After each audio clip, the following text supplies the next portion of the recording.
Speaking, if you have not signed in at the desk with Megan for either the public comment regarding the zoning or for the citizens forum, please go ahead and do that. So we'll get started. Welcome to the Village Board meeting for Monday, September 8th. It is 6 p.m. and we're all in the Village Boardroom, and Mayor Domeretz is joining us online. So can we all stand and say the Pledge of Allegiance? Oops, sorry, Adam. Pledge allegiance to the flag of the United States of America and to the republic for which it stands, one nation, under God, indivisible, with liberty and justice for all. Okay, so Emily, will you go ahead and read the land acknowledgement? Before we begin this evening, we would like to recognize the Seneca Nation on whose ancestral territory we are gathering. The present-day village of Fairport sits on traditional Seneca land. The Seneca Nation, with the Mohawk, Cayuga, Onondaga, Oneida, and Tuscarora, make up the sovereign Haudenosaunee Confederacy. With respect, we acknowledge the people of the Seneca Nation on whose land we now live. We honor their past, present, and future contributions to and stewardship of this land. Thank you, thank you. So Megan, will you please take roll call? Trustee Banoski, Evening. Trustee Woika, Hello. Trustee Mishler, Here. Trustee Briggs, Mayor Domeretz. Okay, so we are going to open the citizens forum first. So, hold on, I have something. So we're just gonna go through the guidelines for the public comment section and the citizens forum section, part of the meeting. They will be the same for both. So the public may comment only during the citizens forums or public hearing as we have this evening. The speakers must be recognized by the presiding officer, and the speakers must step to the front of the room, state their name and address. Please limit remarks to 5 minutes, and you may not yield any remaining time to another speaker. Board members may, with the position of the presiding officer or mayor, interrupt a speaker during remarks, but only for clarification of information. All remarks must be addressed to the board as a body, not to individual board members. Speakers must observe the commonly accepted rules of courtesy, decorum, dignity, and good taste. Disruptive behavior will not be tolerated. I think that's everything. So we're going to go ahead and open Citizens Forum at 6:03. Do we have any I don't have takers? anybody on that list. Okay, so seeing we have no one for the Citizens Forum, we're going to go ahead and close that. I guess we'll call it 6:04. Tried to wait. Now I guess we'll move on next to the public hearing for the zoning code update. And I'm sure we have folks signed in for that. But before we start calling people up, I do have some comments that I was going to read first, or do we want to have folks come up first? Okay, I'll read first. I like to read. Okay. So after I have these two, these were emailed in to the board. And this is, We received copies of these in our email. yes, Okay. yes. Sorry, my bad. This is the same, okay. Correct. These are the same emails. This is from Elena Gossin. Good afternoon. I wanted to take this opportunity to submit my concerns regarding the proposed village zoning updates. Although I am not a resident of the village of Fairport, my family and I have lived less than 1 mile from the village limits for over 20 years. We have enjoyed all that this area has to offer, including beautiful surroundings, the variety of restaurants and shops, the family-friendly atmosphere, and the safety and security that small-town living provides. Unfortunately, though, as the years have gone on, that atmosphere continues to change, as everything always does. The focus of activity choices seem to have moved from family-owned ice cream parlors and, quote, mom-and-pop shops to an endless supply of bars, microbreweries, and now a chain coffee shop. Shouldn't we as a community be focused on providing goods and services that support our children or seniors and our families? By encouraging additional development, aren't we now inviting even more, quote, commercial growth and less, quote, family services? For example, wouldn't supporting the expansion or improvement of Redbird Market to provide more everyday affordable groceries be a better investment in our future than to allow more chain restaurant stores? Wouldn't supporting or expanding some type of shuttle service from parking lots to the establishments that are already there as a potential for investing in our future? I would hate to see Fairport turn into, for example, Henrietta, a busy, impersonal, commercial row of shops that come and go without leaving any space or opportunity for what made Fairport what it is today. I sincerely hope that you will all make every effort to consider every possible option and every possible effect on those, quote, mom and pop, family-oriented, safe and welcoming places that we all can enjoy. Sincerely, Elena Gossin. So that was the first one. And it's a lot of papers. Apologies. All right. Second one. My name is Nadir Sidi, and I own the house at 105 West Ave on the corner of West Ave and Woodlawn Avenue in the Village. Last weekend, I attended the Woodlawn Block Party and learned about the pending zoning code draft and the request for public comment. I appreciate the opportunity to share my perspective, specifically regarding Section 550-26, Use Standards, Accessory Uses, Part A, Accessory Dwelling Units, ADU. I'm concerned about the prohibition on detached ADUs for existing structures.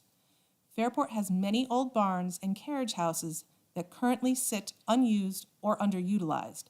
Allowing homeowners to renovate these structures into ADUs would encourage their preservation, maintain the historic character of the village, and provide flexible housing options for families. This approach would align with the comprehensive plan's goals to preserve historic architecture and offer diverse housing choices. If the intent of this provision is to prevent new backyard construction, limiting ADUs to existing structures would achieve that goal without increasing building density. If the concern is an expanded rental population, the code could address this directly. For example, by restricting short-term rentals or limiting the right to generate rental income from ADUs, rather than prohibiting their creation altogether. I also worry that an outright ban could incentivize unpermitted or unsafe renovations. A regulatory pathway for conversion would encourage proper maintenance and inspections, ultimately improving safety and preservation of neighborhood character. I respectfully urge you to reconsider the language in Section 550-26 Part A and allow existing structures to be converted into ADUs under appropriate permitting standards. Thank you for considering my comments and for your work on this important process. Best regards, Nadir Sidi. So those are the two that I have that were sent in. So we can go ahead and get to the folks that are here. So Megan, if you would go ahead and call the first person up. Ginny Mayer, 51 Dewey Ave.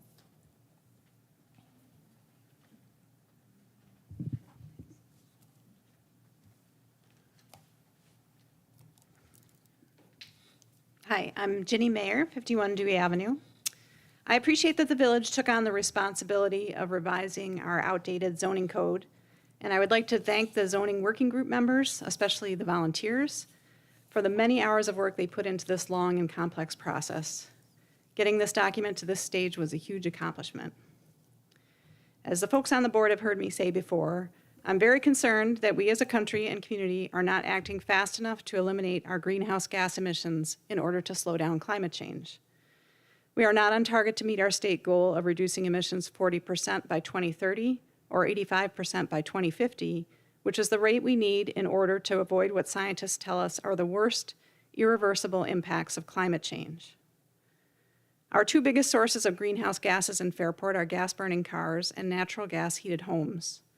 Climate action plans at the state, regional, and county level tell us that smart zoning reform will help us reduce pollution from both of these sources. We can significantly reduce the number of miles traveled by car and renovate or build to create more efficient homes if we have smart, sustainable zoning rules. The new zoning code is smarter. Allowing ADUs and some duplex conversions will promote more energy-efficient housing and potentially bring in families that can help support local businesses like a larger grocery store and better bus service, which would be useful in reducing traffic. Permitting other kinds of multi-unit housing in some residential zones will do this as well. These are great things. It's exciting to see the village give residents more flexibility. That said, I do think there are some restrictions in the code that keep Fairport from being able to really meet the climate challenges we face. So I have specific suggestions I'd love to see modified before you pass it. One, as with the last speaker, allow more flexibility for accessory dwelling units. Instead of requiring the units to be attached to the main home, allowing detached and above garage units will encourage a wider variety of new housing throughout the village. Second, reduce or eliminate the minimum square footage for duplex conversions to open up more opportunities for additional units. Third, allow development of 2 to 4 family buildings and townhomes in all residential zones, not just in the residential transitional neighborhood as they are now. The other 2 residential zones have larger lot sizes and could more easily fit these types of development. These types of developments also permit a multi-owner model, which allows people to build equity and reduces the risk that people are worried about of bad landlords. Finally, eliminate or substantially relax the residential design standards for new builds and renovations. Technology has come a long way since many of the homes in the village were built and continues to change rapidly. The homes of tomorrow will need to look different from the homes of the 19th and early 20th century. We should allow innovation and creativity to meet the needs of our changing climate. Thank you for considering these changes, and thank you again for your hard work. Thanks so much, Ginny. Yana Goronsky, 35 Woodlawn.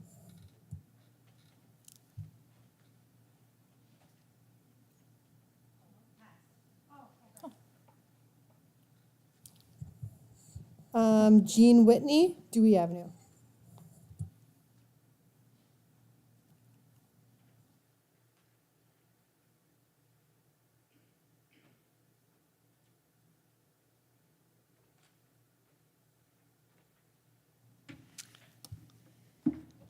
Good evening. I am not in favor of the present zoning code as it is written.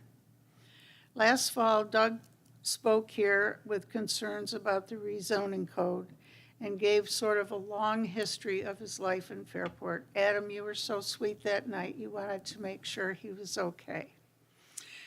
The next day, around 11 o'clock in the morning, the mayor came to our home to talk to Doug. I was not home.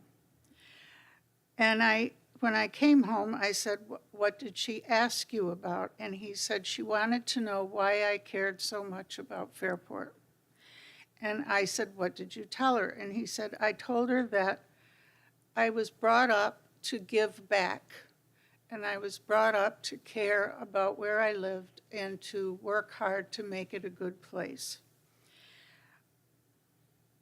So here I am tonight to kind of carry on with those thoughts. 58 years in the village and 85 years in Parenton. 83 years in Parenton, I won't add on to myself.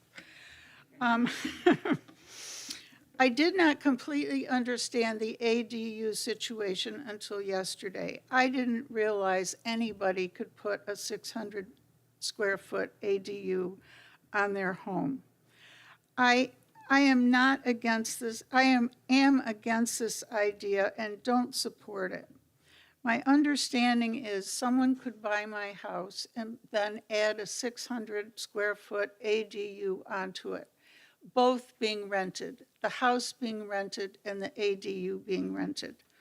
More cars, more people, more confusion. In my lifetime, this might not happen right away, but it will happen eventually, and we'll end up like East Rochester, where they are now compensating people to bring their homes back to single-family homes. So, and also, where will all the cars park? I don't want to see cars parked on the grass all over the village. And it's hard enough to get down Dewey Avenue right now with cars on both sides of the road.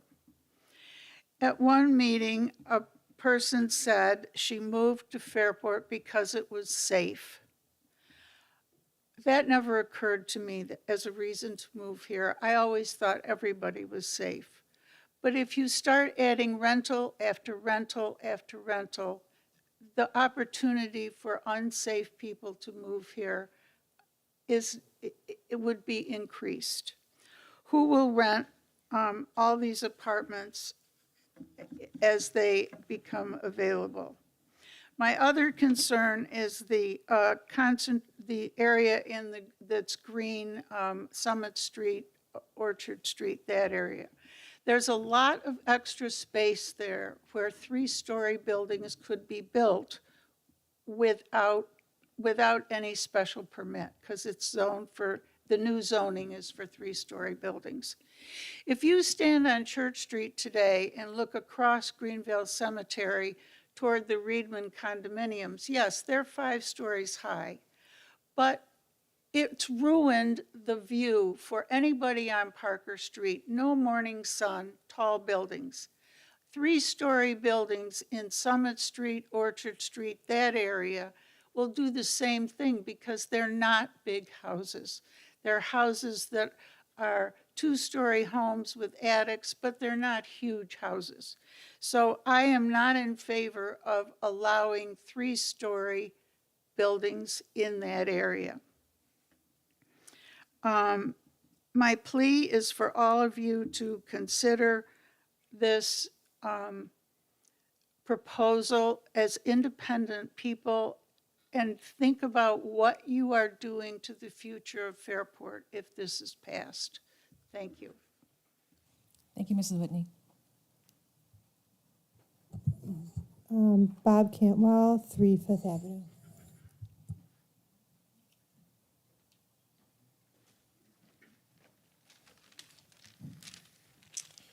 Good evening, Bob Cantwell, number 3 Fifth Ave in the Village. I think I have several questions as well as observations with regard to the code update.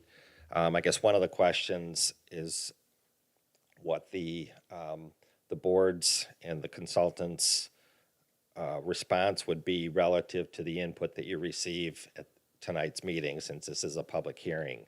Will there be a formal response to any consideration of comments? And I guess that's my question. Or is the status of the current draft plan, will that incorporate additional input, I guess is my question. So I do have, like I said, a few questions specifically. In the code update, there's a reference to the comprehensive plan that talks about the missing middle housing in terms of codifying a lot of the elements of the code.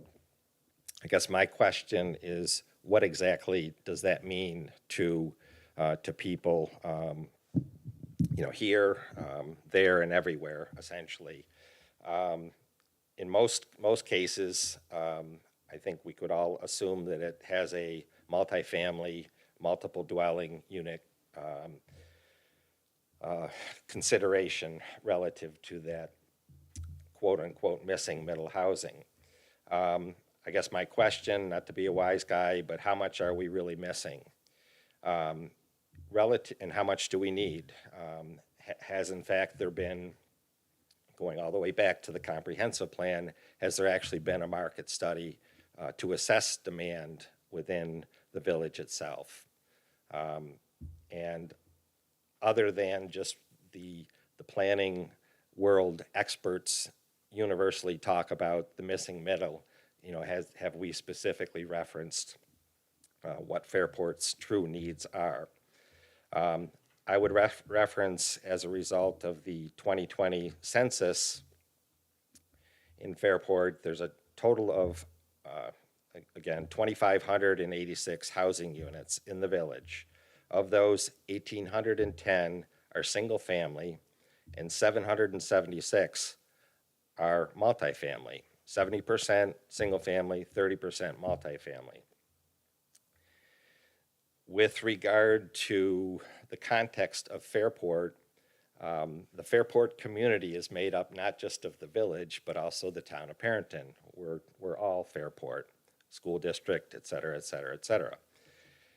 Once you cross the village lines, immediately surrounding the entire 360 degrees of the village, there's approximately 1,700 multifamily units.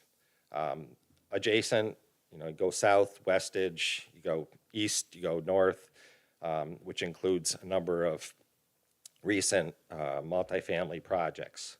So when we talk about the missing middle, I hope that we're not just talking about the fact that the geographical limits of Fairport, and we're discounting the fact that with those 1,700 of multifamily units, as well as the 800 in the village, that we have a total of 2,476 multifamily units within walking distance of the village. We're all about promoting walking and biking. I don't think it's a stretch to assume that that those residents would certainly, in some cases, be walking to the village and supporting village businesses, et cetera, et cetera. So that's kind of an observation. The other question that I would have relative to this goes all the way back to truly planning as a basis for the code updates is whether we truly or did collaborate and discuss with the town of Parenton what their pro-housing goals would be. In other words, working together as two municipalities to solve Fairport, the community, and what the future needs would be. As part of the comprehensive plan and as part of the code update, we have also defined more specifically the business district to include multifamily or multi-use projects to combine business as well as multifamily products as well. So I think that certainly is going all the way back to the comprehensive plan. That's right up the line in terms of addressing the missing middle. But my question is how much does multifamily, whether it's ADUs or two families or 2 to 3 families or whatever townhouses, is really necessary, and what is the market dictate? Relative to the ADUs, I too am not in favor of a universal approval of allowing ADUs within any residential district. I think that's very short-sighted. The question is, what is the right number? Out of the 1,800 units of single family, if everybody did an ADU, which I know people are going to say, well, that'll never happen, that's 1,800 additional units. You do the projection on all of the impacts. You talk about green building and smart growth. You talk about the loss of green space, more generation of traffic, garbage pickup, all of those other things which we've talked about in the past. So I guess my question is, have any projections been done relative to how many ADUs are necessary? Is there a line in the sand for what the market will truly bear? I think the other thing relative to the ADUs is, and I get how important it is to care for our parents and grandparents and things of that nature. What happens when that unit that was constructed for the family, when the parent or grandparent passes on and moves on to another location, what happens to that ADU at that point? Is that a unit that can be rented out to anybody?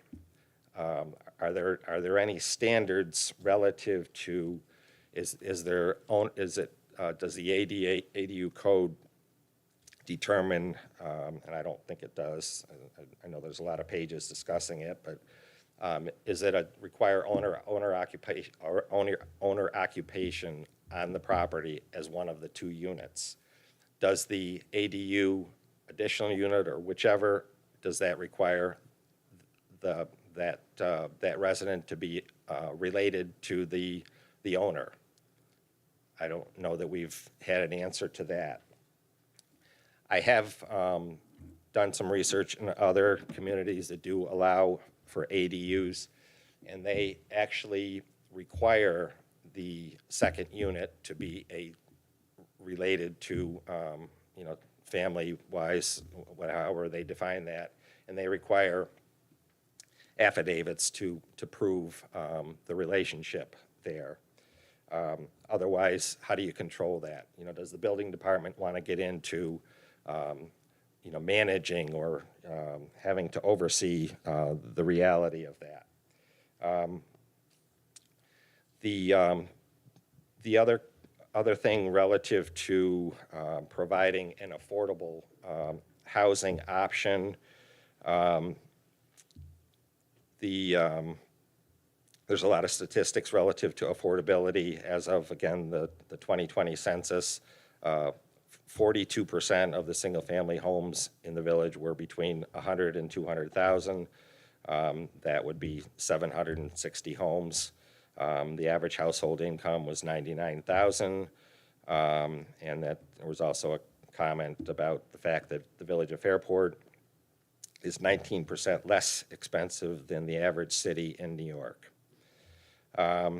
So those are just some statistics relative to the approval process for the ADUs. I would recommend, as has this other community that also has the ADUs, they have a special use permit process to go through to allow an ADU. What that does, it allows a public hearing to be held, and it allows the people within the neighborhood to voice their support or opposition to an ADU when it's being proposed in their neighborhood. I think it's very dangerous to simply allow them universally where you apply for a building permit and you're off and running relative to that. So those are my comments. Thank you for the time and certainly for the efforts that everybody has spent into the Thank code. you. And if you have questions, please reach out to Jill Weidrich. She is going to be the guru of answering your zoning code questions. So please reach out to her and she can give you the specific answers that you're looking for. All right, who's next, Megan? That's it. All right, so I know we had a few folks walk in after the start. Yep, that's what I was just gonna say. You can go ahead and sign in and go for it. So my name is Chamberlain Radelaide Winner, and I live at 29 George Street.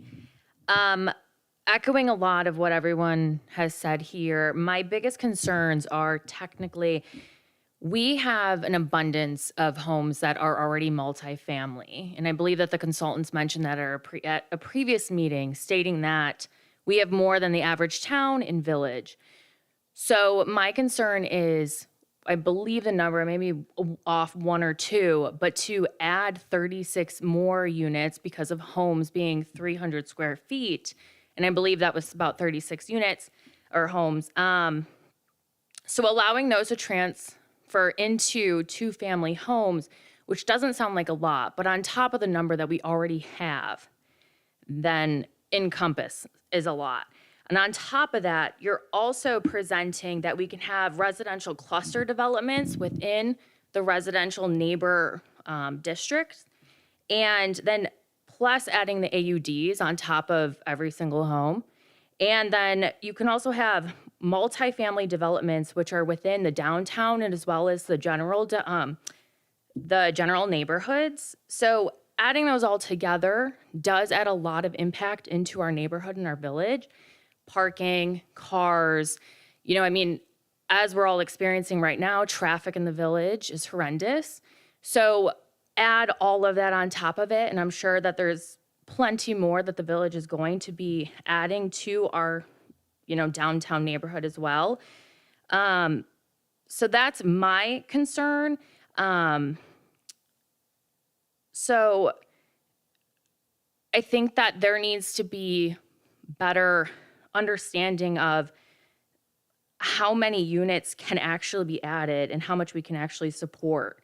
So that's really, and then we also have to understand that with the nature of zoning, in that even though it's a residential development or, residential neighborhood, and we're not necessarily allowed to have more than 2 family units if the home is 3,000 square feet, things can still be presented to the village itself, to the different volunteer boards, and can be developed. For example, my fear living on George Street is the Bomber building, which I know is in a residential neighborhood, but technically it can eventually, I guess, turn into a 2-family home if someone wanted to convert that building. But technically, if they get approval down the road, even though the zoning doesn't allow it, there are loopholes for it to become developed something else. So if this school board does decide to sell that building and, whatever happens to it, there are loopholes for that to become a development. And the same with the building on West Church Street. So those are also other ones that will add to the amount of people that would be living here, which is great. It's just, it's more to manage. You can only, landlords and tenants are great, but obviously there's opportunity also for, them not to care for it and things like that, which we would never want, but it does happen, which you can see that throughout the village now. So that's my comment. Thank you. Thank you.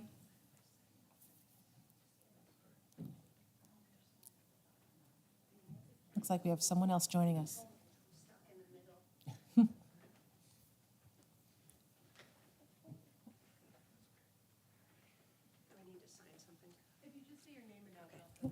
Okay, hi, Connie Murphy. I live at 3 Manor Hill Drive, and I definitely concur with a lot of the comments here tonight, so I won't repeat that. But I will say, from my own personal experience, lacking any documentation regarding Airbnbs is deeply concerning to me. I lived in a neighborhood where Airbnbs were allowed for a minimum of a 30-day stay. Nobody adhered to it. And so if you start creating ADUs without, first of all, set aside separate regulation on Airbnbs, even though Monroe County is saying they're going to do something, needs to be written for Fairport now. People should have an opportunity to weigh in on that. And what's not stated is usually open to interpretation. So I think it should be crystal clear what is allowed and what's not allowed. We had people renting rooms to transients for $25 a night until we filed a code enforcement complaint, but they just stopped and then they started again. And people were renting out large homes to 10 people, and there were parties in the neighborhood. And if anybody here has kids, finding beer cans and beer bottles on the lawn, you don't want that in your neighborhood. I don't. So I would ask that there be very specific language today over whether Airbnbs are allowed. And people who might build ADUs, like Bob said, are they for family members? I don't know if you can completely restrict it to that. If I had a child, I might want a nanny. But I certainly wouldn't want it for an Airbnb. And if they have a separate ingress and egress, you're opening yourselves up to interpretation of the code. So just really feel strongly that we should have something very explicit about that. So, thank you. Thank you.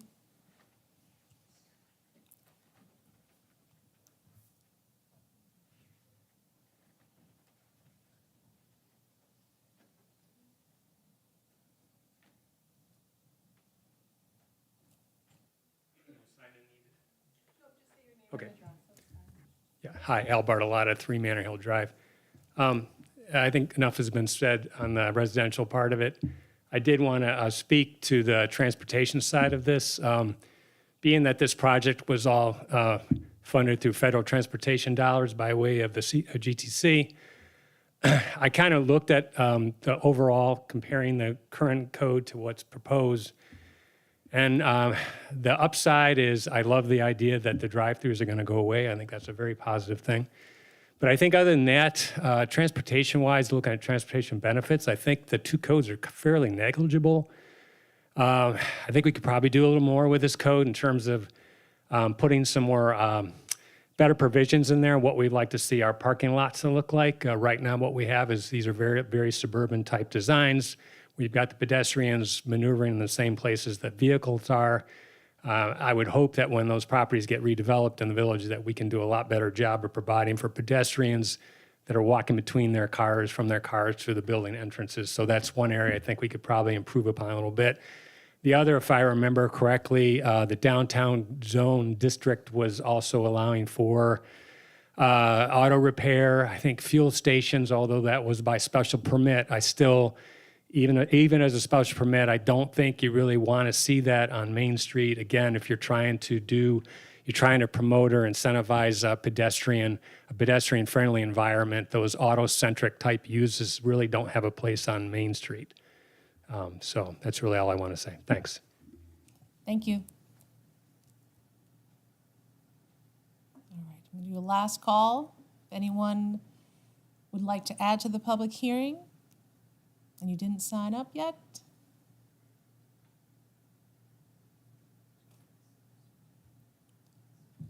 come on up, go ahead.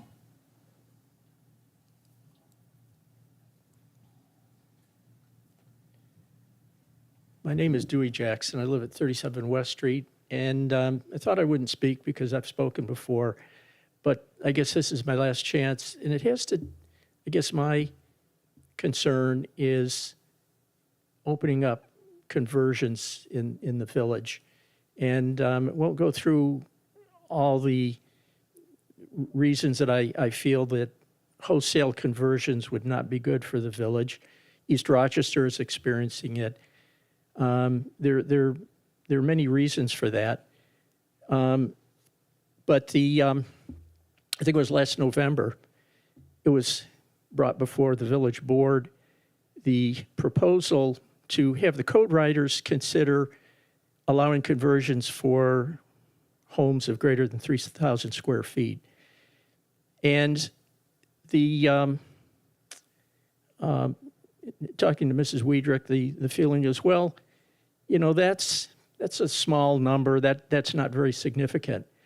But there are loopholes involved with that.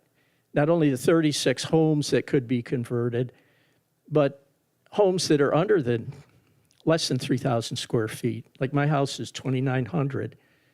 So I could build a room, an extension on the back, be over 3,000. Then I'm eligible to convert. There have been examples where small homes, not that long ago, a single-family home on Perrin Street, the one next to the Baptist church, were torn down. In multi-unit rental buildings were put in their place. That remains an option for the people that want to profit from housing in our community. And then also the ADUs, they can potentially be built anywhere, 650 square feet. Yes, they're on the back of an existing single-family home, but they can have their own kitchen, bathroom, one bedroom, and be rented out. And so again, somebody wanting to profit from residency from our housing in Fairport could rent out the single-family home and rent out and then rent out the ADU, in effect having 2 rental units on the property. So what the village board voted on, 3 in favor, 2 against, back in November, sounds like it's insignificant. But I think in time, knowing the aggressiveness of landlords, of developers, it's very obvious. It's been obvious to East Rochester. It was obvious to this community decades ago. It's the reason that they established single-family zoning. And we can see the results of it. There's still many homes in the single-family zoning area that have been converted. And I think it's only a matter of time that there are ways that many of these properties can be converted. And I know that there are people in favor of it, that, you know, if we all live in smaller units and we're clustered together, the per capita carbon footprint's going to be smaller. But I see the effect long-term here, not so much that Fairport's going to be saving the planet, but we're going to change the nature of this village. And, you know, it'll probably be after my time, but my 2 sons live here, and I grew up here. And everybody who comes before this group says how wonderful Fairport is. This, in my estimation, opens up a way that could change radically over time. So that's it. Thank you.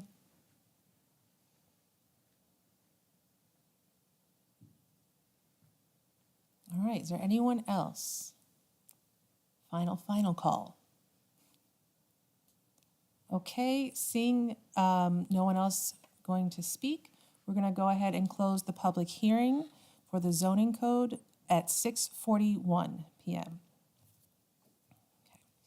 And before we move on to the rest of the agenda, our village planner, Jill Weidrich, is here, and I'm going to give her an opportunity to update us on the draft and anything of importance that may have come up that she'd like to address. Hi, Jill. Welcome. Thank you so much for your time.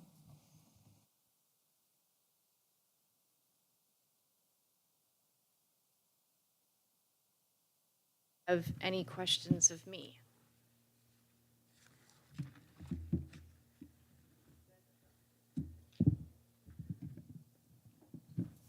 I can see we've got a lot of stuff that has been incorporated, some revisions, I'm sure based off of feedback from conversations you were having either from us or from other people in the community. So, you know, I'm glad to see that. Yeah, I'm still working my way through the updated draft, but I appreciate it. So, yeah, see here looking at, we had a chance to talk about how to line the parking garages so that we hide the parking garages, right? So that you're not walking by something that's nasty if we ever have a parking garage. I don't anticipate that happening. But the idea there is to make sure that you do that so that you preserve the walkability of a place. So I appreciate that. That's all I have. Emily? So you emailed the board updated minutes and notes that were changed to the original draft. Those were posted online, so Correct. the public had access to those. Something of note was further language about the vistas and views. So I thought that was a nice addition. We've had, several comments at the public hearing this evening. I'm thrilled that we're going to digest what was said tonight, and I know that probably you are thrilled to have some time to digest also the comments and to review them. Will the zoning board working group meet again to review those as a team? I guess, and I'm hoping that is the case. So at this point, the zoning working group was put together as an advisory group. And we've done the hard work. One of the things that I'm really proud of is that we had 11 opportunities for public outreach during round 1 and round 2. And that's really unheard of in the zoning code update world, right? By law, we're only required to have this public hearing. But that doesn't seem right when you want community involvement.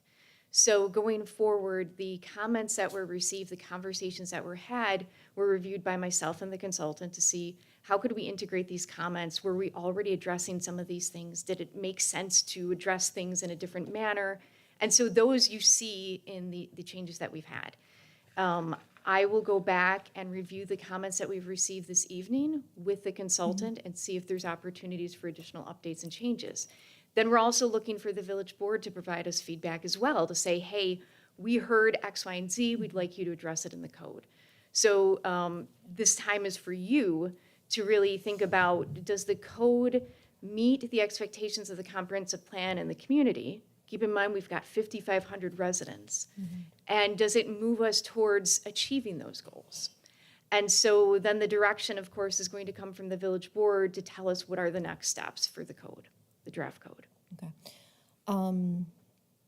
You and I we actually had a Zoom for quite some time. I've had, many residents meet for coffee, lots of just kind of individual time. Some of the folks are here tonight saying similar things that were, that was already shared with me.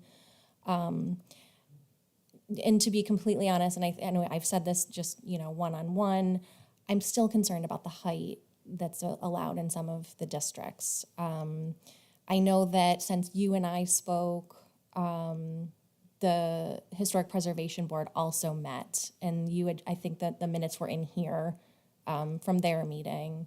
There were some real specific recommendations in terms of heights that they thought were most appropriate. Our town historian added, some real positive feedback. That's something that's really important to me, that we get that right, and I don't know that we're there yet. I think we are. And the reason that I say that I think we are is that we had some really in-depth conversations in the zoning working group. And the members of that group are varied, right? So it's not just Historic Preservation Commission, it's planning board, it's zoning board, so people that actively work with the code. Beyond that, it's also folks that have been in the planning world for probably combined, doing quick math, easily close to 100 years. So we all bring varied interest, expertise in what makes sense for community. So and we heard a lot of comments when we were out in these 11 different opportunities about, well, why can't we really focus any sort of additional housing units downtown? And so in order to make that happen, you have to provide the opportunity for that. And the code provides opportunities, it provides a framework, right? These things don't necessarily have to happen. But single story that we have on some of South Main looks odd and out of place for Main Street in an urbanized area, right? It's a relic, obviously, of the 1970s, many of those structures. Some were rehabs of structures and uses that wouldn't have multi-story. But when we're talking about mixed use, it's really appropriate to have a minimum of 3 stories. We provided the opportunity for 4 stories via a special permit to ensure that we were still meeting those requirements and the expectations of the community, right? The canal is very important to us.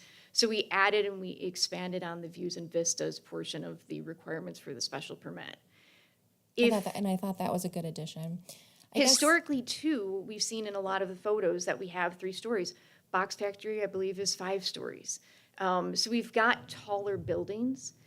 There is a lot of thought that goes into, well, how do we ensure that we're getting a mix of uses? And when you're limiting the height, you're not going to get the mix of uses. Now, again, just because we say 3 stories doesn't necessarily mean that somebody will construct 3 stories, right? We would love to have 3 and 4 via special permit, but there could be an opportunity for someone to build a 2-story building. We're not quite sure yet what that market will bear, but 3 stories is appropriate on a downtown street. It's okay to disagree or Yep. agree to disagree. Yep. And that's fine. I keep going back to the preference, the preferences that were asked of residents when they completed the survey, and it was overwhelmingly in that. When you read through that, it was overwhelmingly stated that residents would like to see 2 to 3 stories in our community. So it's just stated in that in that manner. Yep. So and I do recognize that there are some places, perhaps in the village, that a 4-story could work. I mean, we don't have to go any further Well, into this but- discussion, but But I can expand upon that, and that's just why we have that opportunity for the special permit. It's because there are some cases where it's appropriate, and it makes sense to have the planning board review do you, that. and you think that, I mean, I recognize that the additional piece to the vistas was probably put in there to have further language about height and vistas and views. I think one of our residents, actually a couple of our residents mentioned just the change of vistas and views from, massive height of buildings tonight. And that piece was put in there specifically for the effects of having a taller building. It was to expand on and clarify, so that if somebody was proposing that they understood exactly what we're looking for. As I mentioned, at the end of the day, we're taking direction from the village board. I'm providing you my expertise as a planner, being trained and almost 20 years' experience, but the village board is ultimately going to decide what's appropriate. Okay. Thank you for the work and welcome. your respectful agree to disagree. All right, we'll go back. Or, I mean, I'm going to go, and then if you have something else. I appreciate everyone coming out and having these, talking about all these things and everyone's preferences and whatnot. And what I hear the most of is, I hear we have both sides, right? I hear that we have, folks that say we're doing too much, and then there's another side that's saying we're not doing enough. And I think that this code strikes it right in the middle.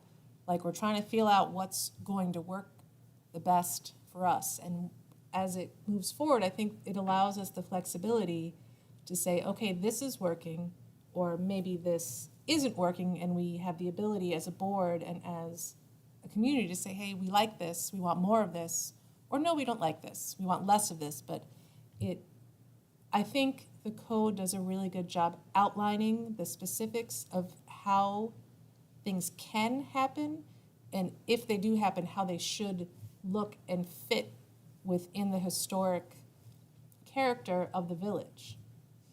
But I think it's really good. Thank you. Adam? Yeah, sure. I guess, I know when I sent you those edits, I guess, I don't know if folks have seen, but there's a lot of red in here. And when I first gave it to Jill, I said, it looks worse than it is. But that's because I was cross-referencing uses and heights and finding out exactly, does this make sense with our largest lots, our smallest lots, and trying to find ways to break it. Obviously, when you look for ways to break something, you find a few ways. But, I think we've been able to wrap that up. I know height obviously was a concern. And, I think it was great that we had that conversation. Jackson, I think you were right. I think it was back in November. I'm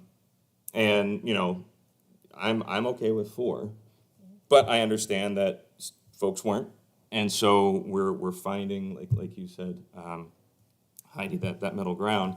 And I had a chance also to poke a little bit more at examples. I've looked up places that are known for having amazing main streets, and the ones that end up perennially on that list.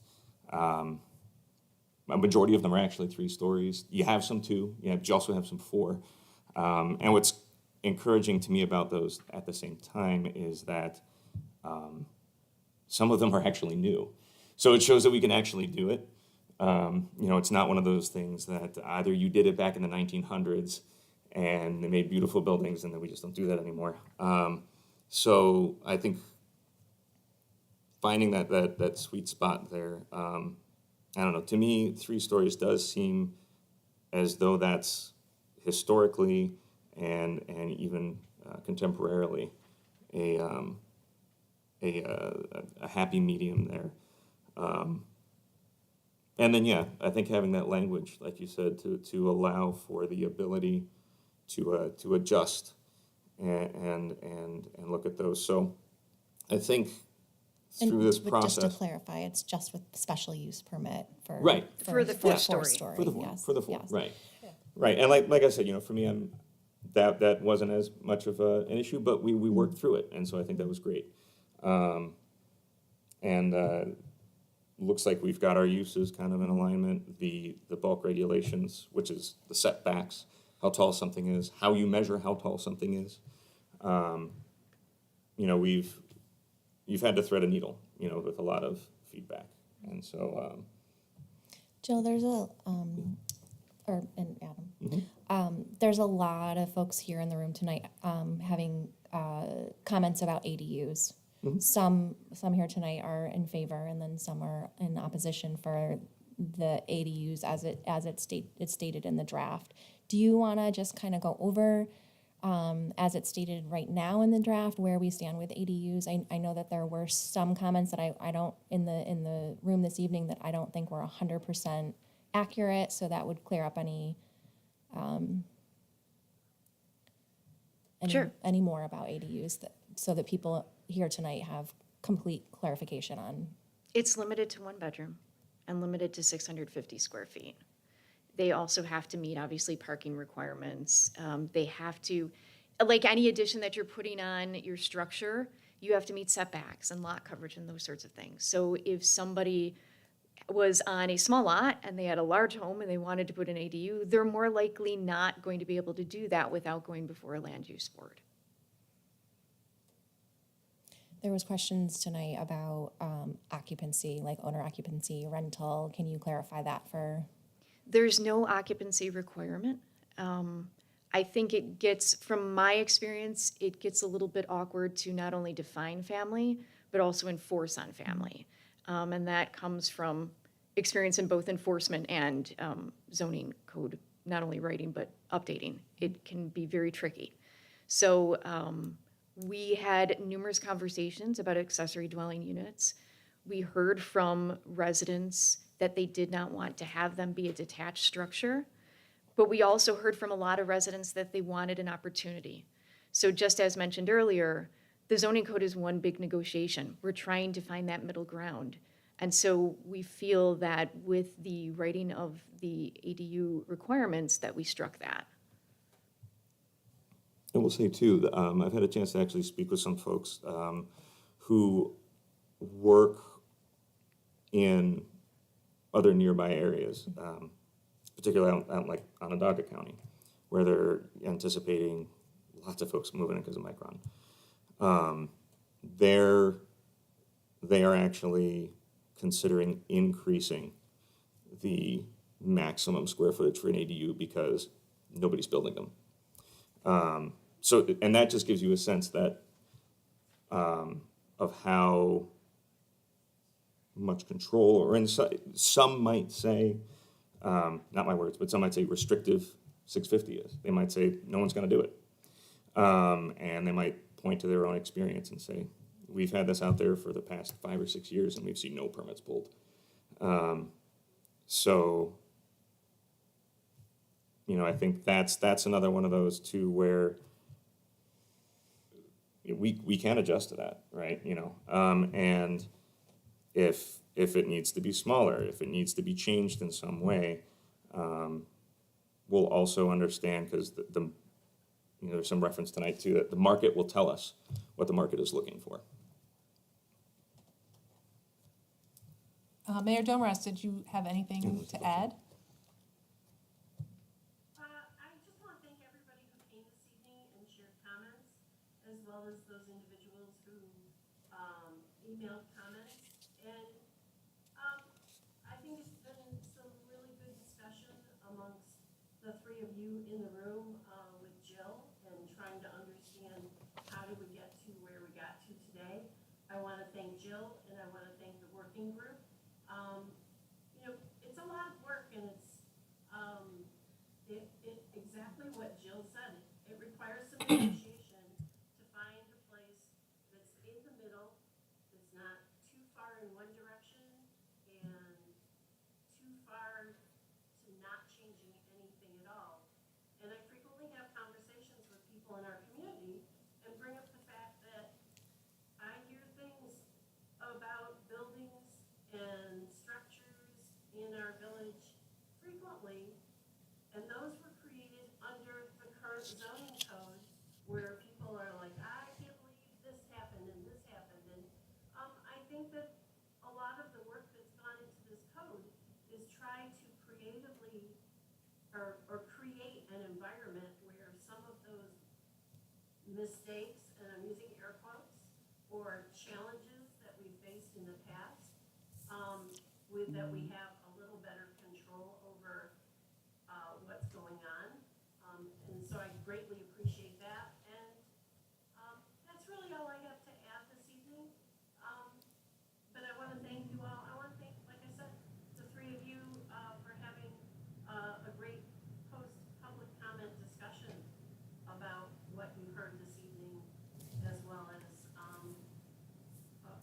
trying to clarify what's actually in the code. So thank you. Jill, one last question, if you don't mind.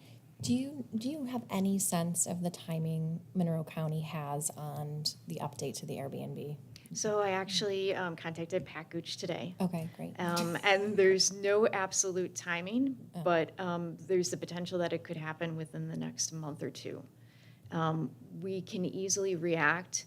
One of the things that I think is important to note is that when you have a good baseline, which I would argue that this code is a good baseline, that you can react to when different things come into your community and different things that you see need to be corrected.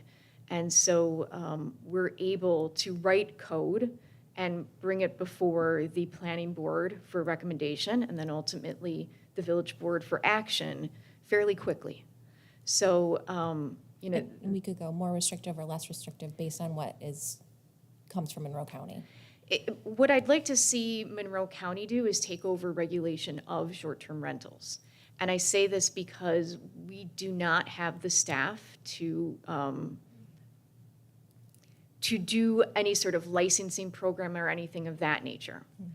So once we hear from the county, I can then provide further information, advise you on what the opportunities are and some of the consequences of whatever path might be chosen, but we can easily write that into code fairly quickly. Anything else? Adam? Well, sorry, so just out of curiosity, and then you might be able to shed some light on this here too. So let's say you do have a situation, right, where you have somebody who rents out an Airbnb before something like this comes along, becomes a problem. And I'm assuming you're able to then come in even retroactively and say, I know you're doing this now, but we're not allowing that anymore. You can't do that anymore. So, yep, Right? so 'Cause I feel like I can that's talk on the- all of that. Yep. So currently, the things that, first off, we don't get any comments about short-term rentals. I have checked in with the police department to see if they're responding to short-term rentals. There's no data that reflects that short-term rentals are an issue. However, if someone does have an issue related to, the things that we typically think, okay, this is a problem. Somebody's not cutting the grass, somebody is parking on the lawn, they're loud.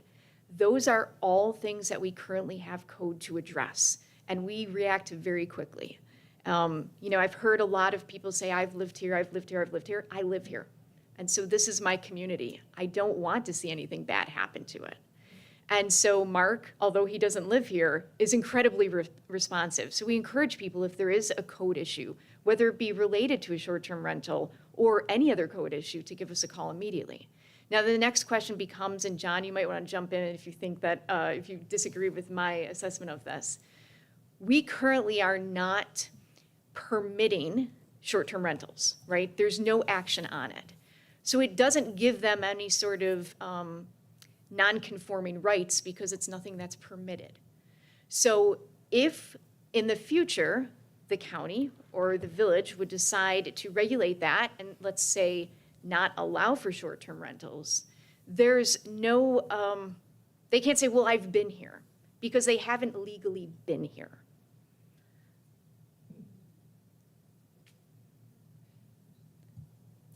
So, Not that I don't trust you. yeah, Well, I don't have the law degree, I just play one on TV. Mayor, confirmation from me.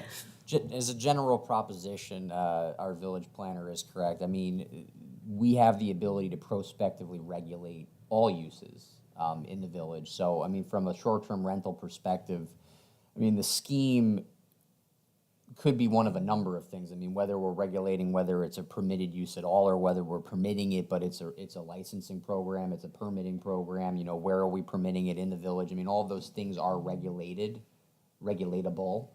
by us moving forward if we perceive a problem. And generally speaking, you know, acquiring a vested right or some, you know, constitutional, you know, right into the ability to have a short-term rental is not gonna be an impediment if we want to regulate in that space. Many municipalities have done the same thing. They have reacted to a problem. We do not currently have one, but there are towns, larger towns, that have experienced an influx in short-term rentals, and as a result of that have regulated in that space, and in many instances prohibited what was otherwise permitted for quite a period of time. So really, it's at that point, you're trying to strike a balance, as you are with your entire code, but you're trying to strike a balance as to what is your problem, how you're trying to fix it, where is an appropriate spot, you know, for a short-term rental, depending on, you know, things like parking and square footage and the location, whether it's, you know, a residential area or otherwise. And so a lot of those things we can address on a specific basis if it becomes an issue moving forward. Thank you. All right. Do we have any more questions for Jill? All right, I don't Not see any now. questions. I do appreciate how much, I know in our discussion, we talked about how the zoning code tried to look ahead and to see things that we could potentially see in the future for the village and have a plan, so it's not always reactionary. There are plenty of plans in place for whatever the future brings to us. And I appreciate that thought of thinking ahead for It does feel good to know that it's a living document. Yep. And it provides tools in the toolbox. Yes, and That's the word I was looking as we move forward, if we see things that we do not like, or we like, Yeah, and, we can you know, adjust accordingly. and as I mentioned, the village board is ultimately the body that decides whether something is good or not for the village. Is there anything specific you wanted to address? No, there's not. Okay. Thank you so much. Thank you. Appreciate you. Okay. Thank you, Jill. Thank you for everyone who came and Yeah. spoke this evening. Okay. All right, we are going to move on to unfinished business. If you would like to take a moment, if you don't want to stay for the exciting conclusion of our village board meeting, thank you for coming, thank you for listening, thank you for sharing. Thank you. Appreciate you, Mrs. Whitney. And my two small friends that did a very nice job in the meeting, too. Well done, ladies. Good job. Man, that's the herd. That's. All right, well, as everyone kind of moves on with their evening, we are going to keep moving on with our meeting. We should offer free pizza, We nachos should or something. acknowledge Maybe our people stay. Fairport High School student, Sean Gosson, who is staying this evening. Thank you. Yep. Sean is interested in the student representative position, so Nice. he's sort of observing. you're stuck He's in here the then. observation stage, just to see if this is something cool, and he might Oh, we're definitely cool. like to do it. All right. Or not. Okay, unfinished business, which I don't think we can do any of that. So what do I need to do? Just say, They'll just be tabled to the next meeting. okay, Yep. so we're just gonna go ahead and table the first two actions in the unfinished business portion of the agenda. And do I need to make a motion or do anything with that? No? Okay, good stuff. Moving on to new business. Yay.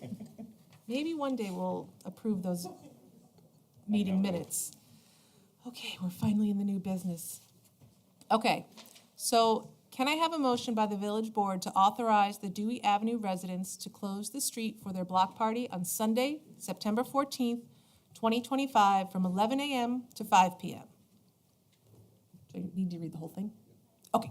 Barricades will be provided for a block area of Dewey Ave from Hulbert Road to James Street. Access to the street must be maintained for residents and emergency vehicles. Can I have a motion and a second, please? So moved. Trustee Second. Mishler. Oh, I mean, There isn't much else. Great time of year to have a Yes, Oh my gosh, the weather this past week. it's perfect. And I do like that we're using the we had several forms, and there were some residents from Dewey. from Dewey Avenue. Avenue Yes. here, yes. Absolutely, so, Perfect. So, all in favor? all in favor? Aye. Well, we got Julie on there too. Any opposed? Okay, motion carries. Enjoy your party, Dewey Avenue residents. Yes, She can vote. yes, because it was in the notice. Oh, Yep, okay. and her Well, I think location it's, and I think- everything. right, I think it's yes and no, though, in terms of the unfinished business, right? She needs to be here for that, or no? No, Oh, really? yeah, Wow, yeah, yeah. okay.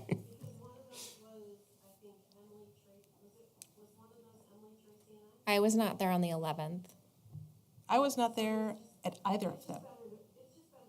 Okay, Yeah. okay. Okay. Moving on to agenda item of new business number 2. A motion by the village board to authorize the Clifford Street residents to close the street for their annual block party on Saturday, October 4th, 2025, from 1 p.m. to 6 p.m. Rain date will be Sunday, October 5th, 2025, from 1 p.m. to 6 p.m. Barricades will be provided for a one-block area of Clifford Street between 5th Street and Nelson Street. Access to the street must be maintained for residents and emergency vehicles. Can I have a motion and a second? I'll make a motion. I'll second it. Okay, so yay, more block parties. I love all these. Anyone have any questions? Anything on forms? No? Yay, parties. Okay, so, all in favor? Aye. Aye. Any opposed? Nope. All right. So we get to move on to number 3. Can I have a motion by the village board to appoint James Prodrick to the Hook and Ladder Company of the Village of Fairport Fire Department? We can keep it simple, we can just, so moved. I'll make the second. Okay, so I would like to welcome James Prodrick to the Hook and Ladder Company. I hope I'm saying his last name right. James, if I mispronounce your name, just let me know. I want to thank you in advance of your service. I want to thank you for being part of the Village Fire Department. It's all volunteer, so this Yeah. this is how it works. Appreciate you. We need you. Yes. Okay. All in favor? Aye. Aye. All right. All right, continuing on to number 4. Can I have a motion by the village board to authorize the Fairport Parrington Merchants Association to hold its annual Scarecrow Festival, subject to final approval by the village manager? I will make that motion. I'll second. All right, so, Can we talk about this? yeah. Scarecrow placement will be different this year. A little bit. Yeah, we'll work on how we set up scarecrows and place them appropriately Okay. for the Scarecrow Festival. Yes, Yes, please please. do. So the plans are to utilize primarily the French lane east and west, and then some of the, posts that have been installed more so on the north end of the village, because there are no trees. They're looking to center some of this in areas that have existing trees and poles, and then, if they're up on the north end, they'll probably work with power poles or light poles. Do you know how far they're gonna be going down the north, to the north end? How, like where's the stopping point? As far as, staff, somewhere in that range, that's usually about, they usually go at least as far north as, Prop Me Up and Lombardi's and Great. on the other side of the street. So a little further north than usual.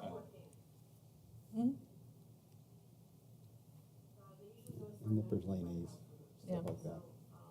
This is all under construction. Yeah. Okay. Great. It's wonderful. It brings us and a lot of community members to our to the village, and it's wonderful. It's very family friendly. Let me try that again.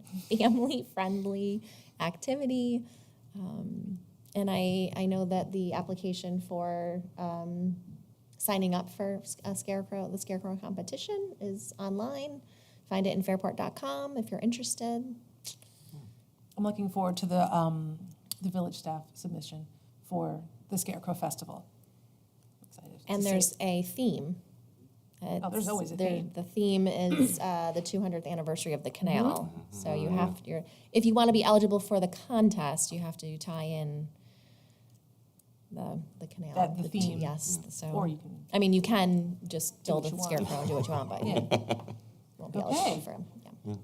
Well, and I was gonna say actually real quick too, now that we've been seeing more and more of these, more and more of the forms being filled out, has that been helpful in terms of lining stuff up? Have we found that? Yeah, it does. It helps document things, and also I think it helps for you guys to review and some of that stuff. It kind of gives you some more of the particulars that we take for granted when we're on the table. But what really has to happen is, so we met about the Oktoberfest, right? So as the more you talk with a number of people on the table, more stuff comes up. What about this? I didn't think about that, and that's why that's so important to have. You got to continue to have that, and things change by the second, by the conversation, by the instance, and they always will when you're trying to plan something that's as significant as these types of events. They're not just, oh yeah, I'm doing a race. It starts at 7 o'clock. You're going to stage over here. Gatorade's going to be over here, and grab your T-shirt at 6:30 in the morning, right? Like, those are very simple, easy things. Most events are living, breathing things that change with circumstance, and we have to adapt to that. All right, wonderful. Anything else to add? No. We all good? Yep. All right, all in favor? Aye. Aye. Okay. Agenda item number 5, a motion by the village board to authorize change orders number 1 through number 5 to the construction agreement between the Village of Fairport and Millennium Construction, Inc., totaling $37,444.85. Can I have a motion and a second? So moved. Second, can you explain this? Yeah, these are very de minimis changes that we're making per the contract, whether it be different brands of detectable warnings for the crosswalks, different light pole bases, and different sizes for what we were doing based on what the design was versus in the field, those types of things. Okay. Very, very small things. Quite frankly, I thought we'd be on change order 52 by now. So I think things are being worked out in the field, and we just want to clarify these things as they come up. Okay, great. Great. Thank you. Thank you. Yeah, it was fun to read. Those came up as we were going through like the financials, and like sometimes you just start looking at it like, wow, okay. Yeah. But yeah, I know it looks like a lot. Like if you told me, hey, you owe me $37,000 tomorrow, I'd probably breathe in. But in the scope of this project, which is $5 million, This is nothing. That's really I good. was expecting. That's really good. 500 grand by now, so we still got some projects to do, but yeah, this is nothing. Absolutely nothing. Great. Awesome. Okay. Can I just ask this question real quick? Yes, please. I think in discussion with Megan, this is still within the scope of the grant money, correct? Okay. So it's just adding the change orders, but it's within the scope of the grant money that we have. That's correct. Great. Okay. All in favor? Aye. Aye. Okay. Item number 6. Can I have a motion by the village board to authorize the clerk treasurer to make the following amendment to the FY 25-26 general capital plan? And I read each of these, correct? Yes? Okay. H5112.212 Main Streetscape for $37,444.85.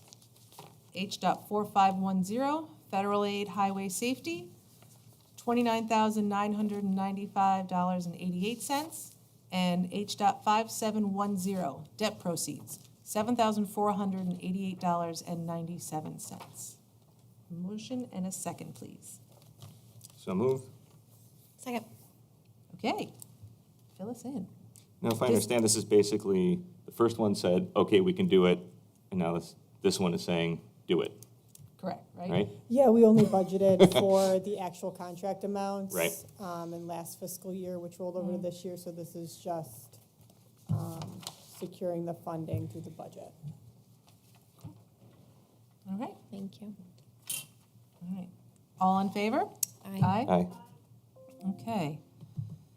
So moving on, trucking right along. Can I have a motion by the village board to accept the July 2025 and August 2025 financial statements for the village of Fairport and the June 2025 and July 2025 financial statements for the Fairport Municipal Commission? I've seen a motion and a second. So moved. Second? Okay. So do we have anything to elaborate on for this part? I don't. Lots of money's moving right now with the projects. It is. It's cool to see it all happening, like the length of time that we've all talked about it and planned for it, and to see it all going down is awesome. I love it. Okay, all in favor? Aye. All right, moving on to number 8. A motion by the village board to authorize the payment of the audited bills. So moved. I have reviewed the bills and found them all to be in order. I I have will second that.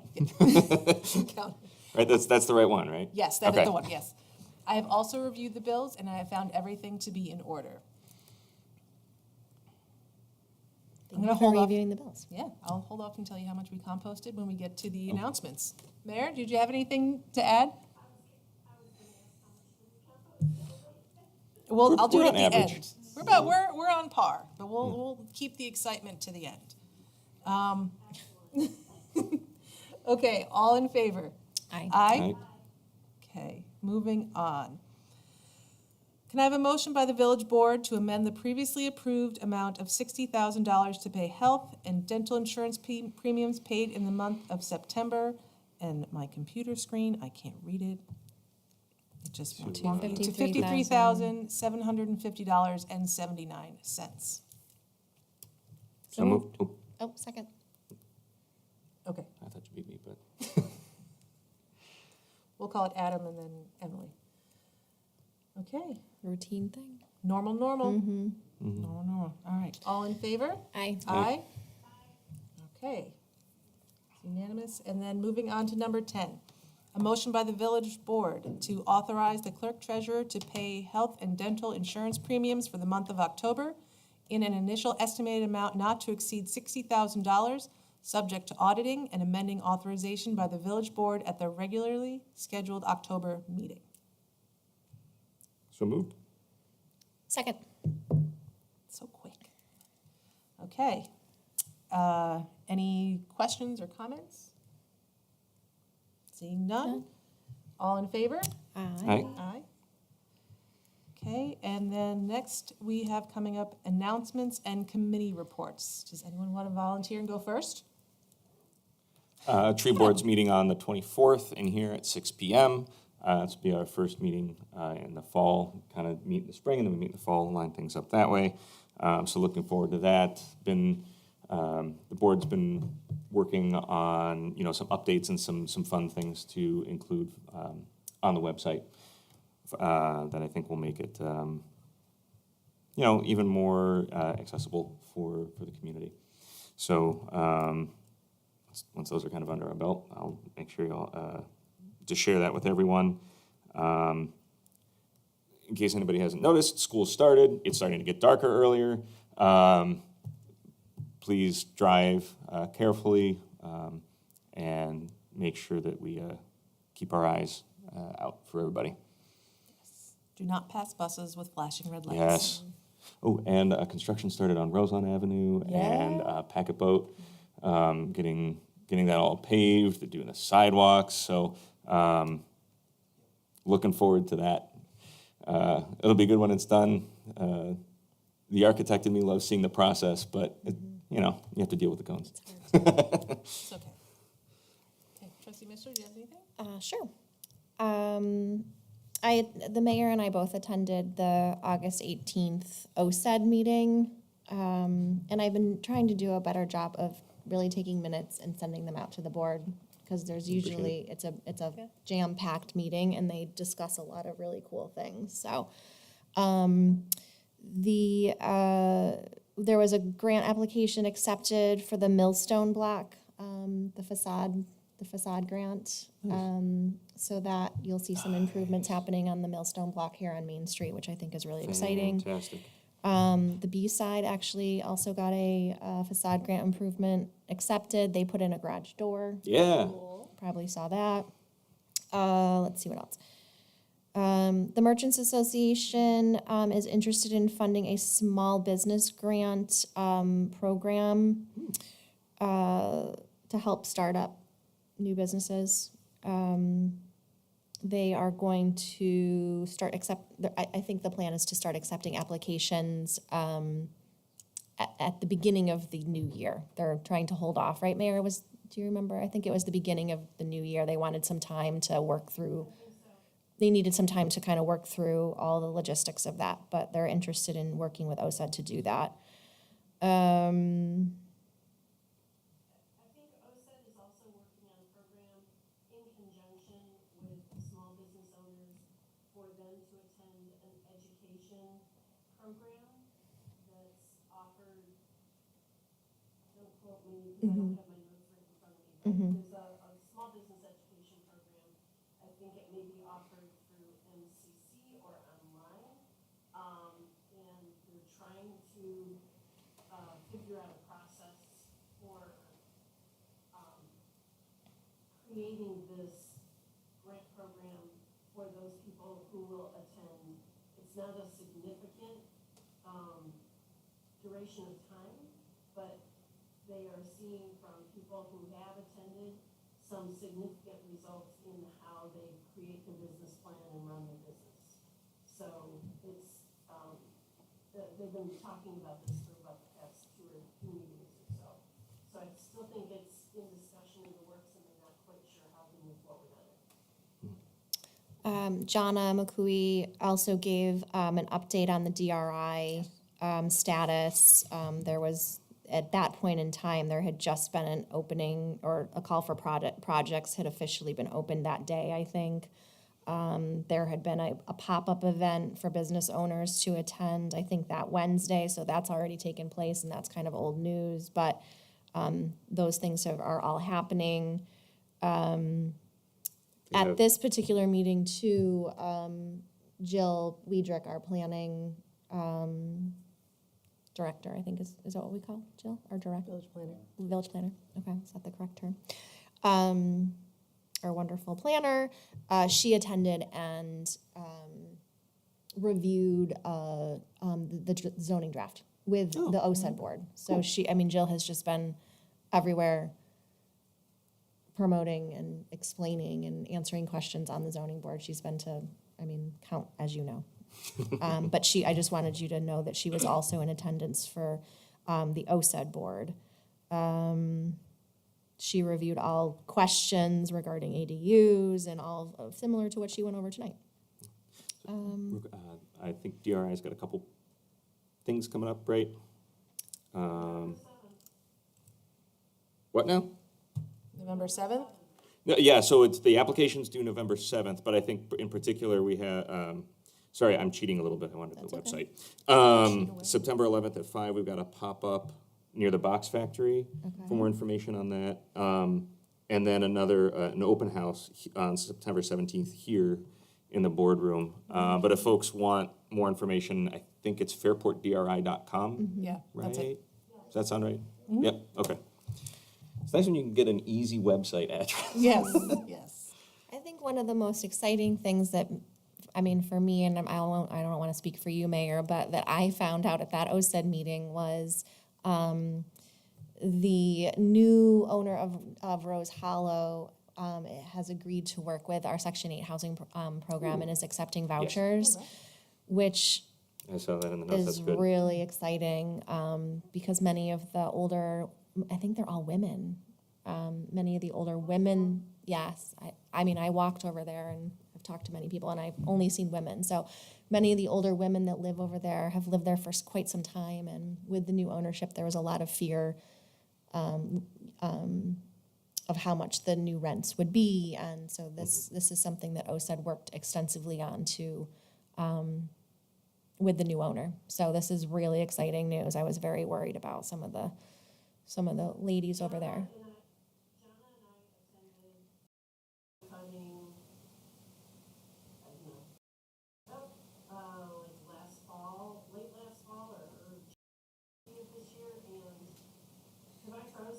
No. No, you're you're good. there. One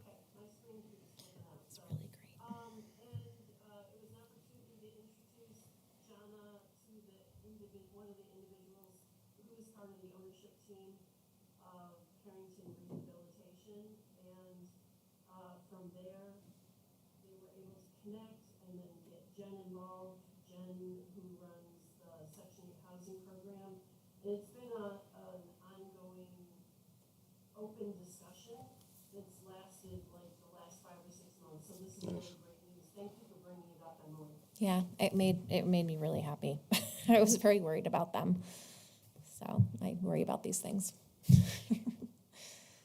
And I think that's it. I guess the other exciting thing is Oktoberfest is coming up the last weekend of September, the same weekend that our Scarecrow Festival will be taking place. So And the Plein Air Festival also, it all Yes. runs in concurrence. yes, there's so much happening in our village that weekend. So And then Sunday and Monday will be the Erie Canal Boat Seneca Chief will be here.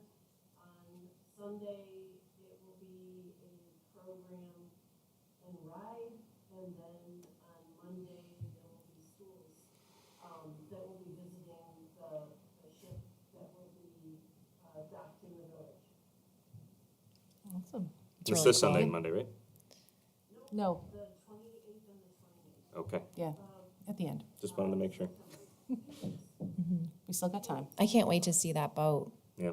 It's going to be really neat. I just want to make a couple, I don't want to interrupt you. I'm No, all go set. ahead. That's I am. Yeah. So, thank you, Adam, for looking into the road work that's being done. This is from last Tuesday, the update that came from Jason Caruza. Sidewalks were being done as of last Tuesday. Sidewalks were being worked on Beardsley and Dewey. The gutters were being installed on Packet Boat, Roselawn, and Beardsley. There was sanitary sewer lining happening in the northwest quadrant of the village. So that's like Land Park A, B, Paris, that area. Milling was happening on Dewey, Roselawn, and Packet Boat in the street. So my guess is that they're beyond, way beyond that, since that was last Tuesday. I think that's what I wanted to share from Jason. And we talked about November 7th. And I'm gonna call it the end of my updates. Awesome. I guess I get to go last. So, the compost numbers that we've all been waiting for, right? So for August, I know, do we need a drum roll? No. So 4,086 pounds, which is about just over 2 tons, which is pretty much on par for what we're doing. So, yay Did you write composting. down the whole number? I actually kind of, was it The whole number, 2.035? 2.034 tons. You were very close. It's very close. How many years have we been doing this now? Are we at a 2019, and I just have a post today. It's either going out today or going out tomorrow that outlines the program again and what you can put in it and what you can't put in it. And so please feel free to share and put it back out to the community. What I've been hearing is people have been moving into our community and don't know anything about it. So let's try and get it out there in the public realm again. I happened to witness the Rochester City District have a birthday celebration for their compost. So if you dropped off compost, it was like a birthday party theme. It was could kind of pick up clever. dirt? And then people who attended received a gift of like tickets to the Red Wings game, just free complimentary. And if they hadn't composted in the past, and they were like new to the program, there was something extra. So it was a way to encourage those who were composting to celebrate. I thought it was really clever. It was really well done. Dirt cake, oh, that'd be Dirt great. cake, birthday cake. So I don't know when our birthday would be coming up, but I thought this is such a cool idea. Especially when it comes to compost. Could we have a? It's gotta be, right? It's yeah, Relatively young. so. I mean, this coming year, it'll be 5 years.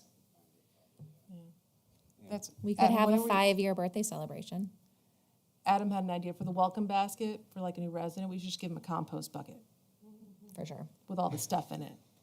Just a 5-gallon bucket. All right, Anyway, okay, let's, sorry. Rein it in. now that we've derailed long enough, wrap it up. Rein it in. Rein it in. It's usually Okay. Mishla that takes it. So we're going to move on to upcoming board meetings. The next village board work session will be Monday, September 22nd, 2025 at 6 PM. The next regular village board meeting will be Tuesday, October 14th, 2025 at 6 PM. All meetings will be held in the village, in Fairport Village Hall Boardroom, this room right here. And that's it. As soon as we have a date that we can publish, we will publish the date that we're going to vote on the zoning code. Right, Just don't think we all know what that date is going to be yet. right. We'll have a discussion about it. Okay. Wonderful. Can I have a motion by the village board to adjourn? So moved. Trustee Mishler, Second. trustee Benoski, all in favor? Aye. Thank you, everyone, if you made it this long. Appreciate you coming in, Mayor. And our